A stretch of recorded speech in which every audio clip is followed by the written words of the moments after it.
kemarin dari ada satu poin ibu, tepatnya dari kelompok 6 pas 12 IPSA ada tugas terkait profesi jasa. Nah, kami memilih dokter gigi seperti itu Bu. Langsung saja Himawan Bu.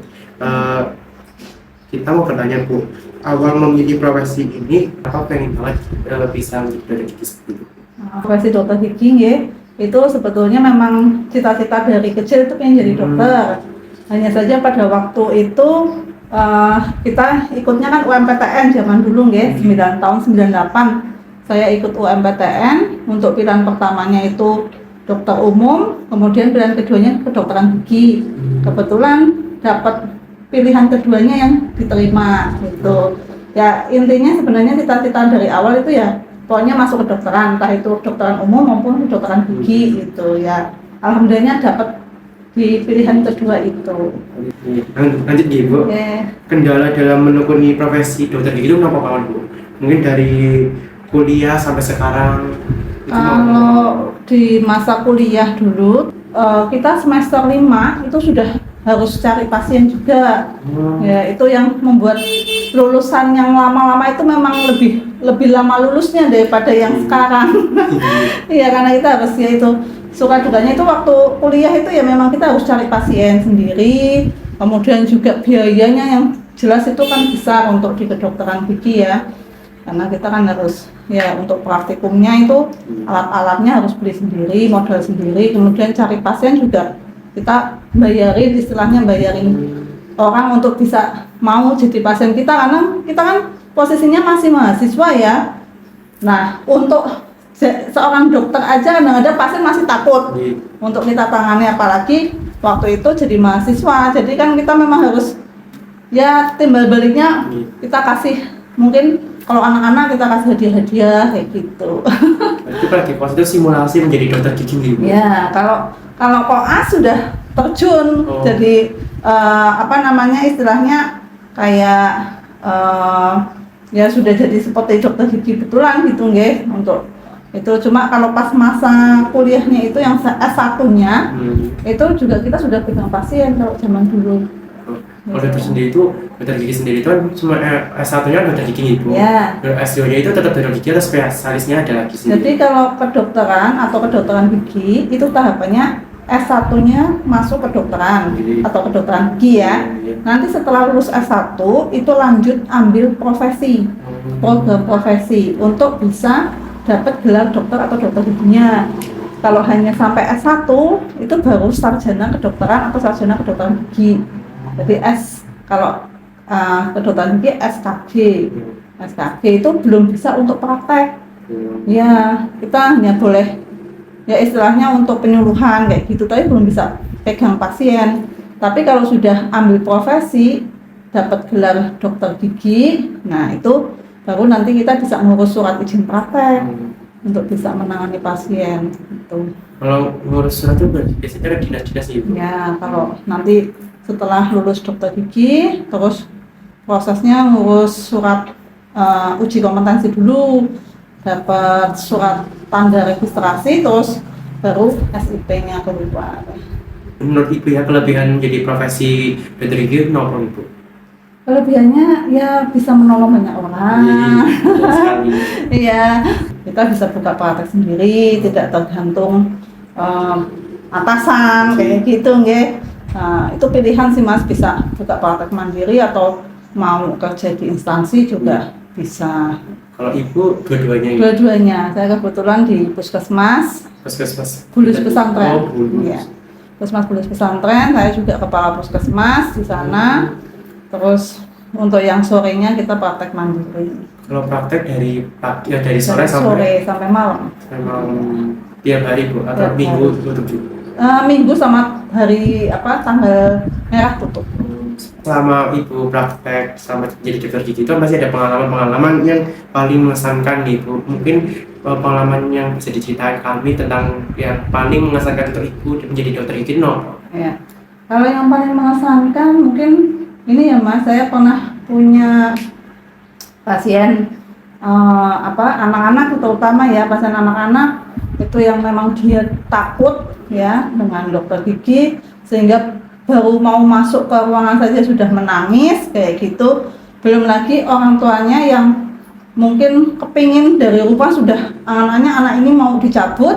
Nah, sampai sini anaknya nangis kan. Sementara ibunya makso gitu, atau bapaknya makso, itu ya itu memang luar biasa. Bahkan saya pernah waktu itu yang saya kaget itu, anak itu sampai dipukul dengan sendal sama bapaknya karena saking gemesnya anaknya nggak mau. Nah, di situ itu memang peran kita untuk bernegosiasi dengan anak ataupun orang tua itu di situ. Jadi bagaimana kita bisa mengkondisikan anak supaya dia tidak rewel, bisa menerima tindakan, juga orang tuanya bagaimana supaya orang tua itu tidak terkesan memaksa gitu loh. Ya kita sampaikan pelan-pelan ke orang tuanya. Kalau misalnya dengan paksaan seperti itu akan menambah trauma anak.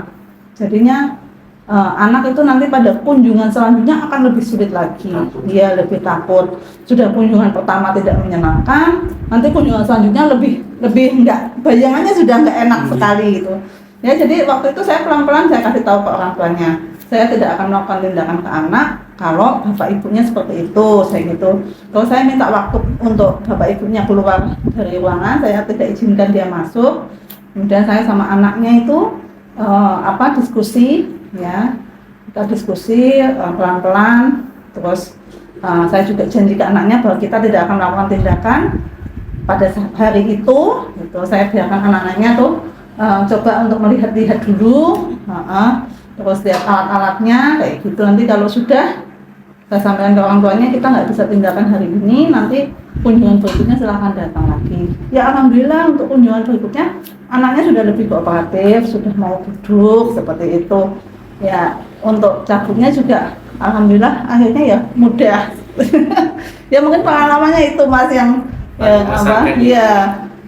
ya memang effortnya lebih besar ini untuk bisa menaklukkan anak yang dengan yang non kooperatif gitu. Terus yang lebih penting lagi bagaimana kita mengedukasikan ke orang tua.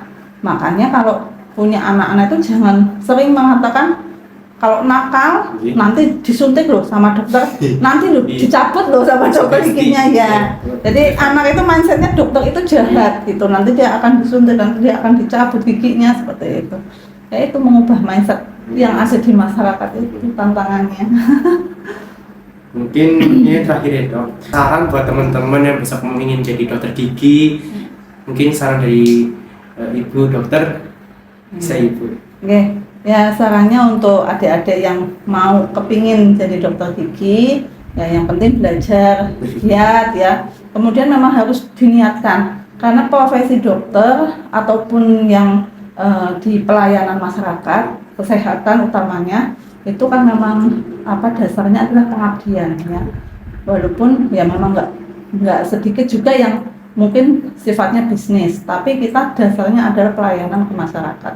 Jadi memang kalau sudah niat memilih profesi dokter itu ya kita ditanamkan dulu itu niatnya untuk kita pelayanan ke masyarakat. Nah selanjutnya nanti ya tinggal usahanya, karena memang masuk di kedokteran kan tidak mudah memang sekarang ya. Itu Pak, jangan setengah-setengah. Kalau sudah masuk di situ harus total ya, karena memang tiap semesternya itu tantangannya beda-beda. Iya. Bu, kalau kampusnya di mana? Universitas Gadjah Mada. Oke. Lulusan UGM S1, kemudian profesinya di sana juga. Dulu susah buat ibu masuk UGM. Ya, itu tadi. Lewat ujian, saya juga nggak nyangka sih waktu itu kan memang almarhum bapak memang bilang, walaupun kamu anak perempuan itu harus bisa suatu saat nanti mandiri gitu. Karena kan kita nggak bisa mengandalkan ya kalau punya suami yang istilahnya sudah bisa mencukupi gitu. Tapi kalau misalkan enggak, kamu masih bisa mandiri kayak gitu. Nah akhirnya bapak menyarankan untuk masuk di kedokteran gitu. Awalnya ya nggak kebayang itu, karena saya ya termasuknya kalau di SMA 1 dulu saya juga lulusan SMA 1. Ya, alumni SMA 1, SMP 1, SMA 1, 98 saya lulus. Ya, waktu itu saya sempat kepikiran saya akademisnya ya tengah-tengah lah gitu, tapi bapak dicoba aja. Nah akhirnya saya ikut UMPTN itu, ujian masuk. Kita waktu itu UMPTN-nya di Jogja. Dari satu angkatan saya yang diterima di kedokteran gigi 2 orang, saya dengan dokter Zaroh yang di Tanjer dalamnya, terus yang dokter umumnya ada 4, kalau nggak salah 4 atau 5 orang itu. Jadi Semansa ya Bu? Iya, dari Semansa. Itu motivasi buat teman-teman. Iya, pasti masuk. bisa. Dan peluang untuk dokter gigi di Kebumen itu masih sangat terbuka. Ya, maksudnya jumlahnya belum terlalu banyak. Terus juga kita satu puskesmas hanya ada satu saja. Iya, apalagi kayak saya kan double ya, kepala puskesmas ya dokter gigi. Kalau nanti semakin banyak jumlah dokter gigi, siapa tahu kan jadi lebih mudah ya pekerjaannya. Kalau sekarang kan luar biasa. Double nih. Iya. Paling nih Ibu wawancara dari kita. Masih banyak Ibu. Ya mudah-mudahan sukses apapun nanti pilihannya, mudah-mudahan tercapai. Cita-citanya sukses semuanya. Buat teman-teman yang pengen masuk ke kedokteran atau pengen jadi profesi pelayanan masyarakat, jangan lupa niatnya sungguh-sungguh dan jangan setengah-setengah, karena pada dasarnya itu tuh pengabdian buat masyarakat.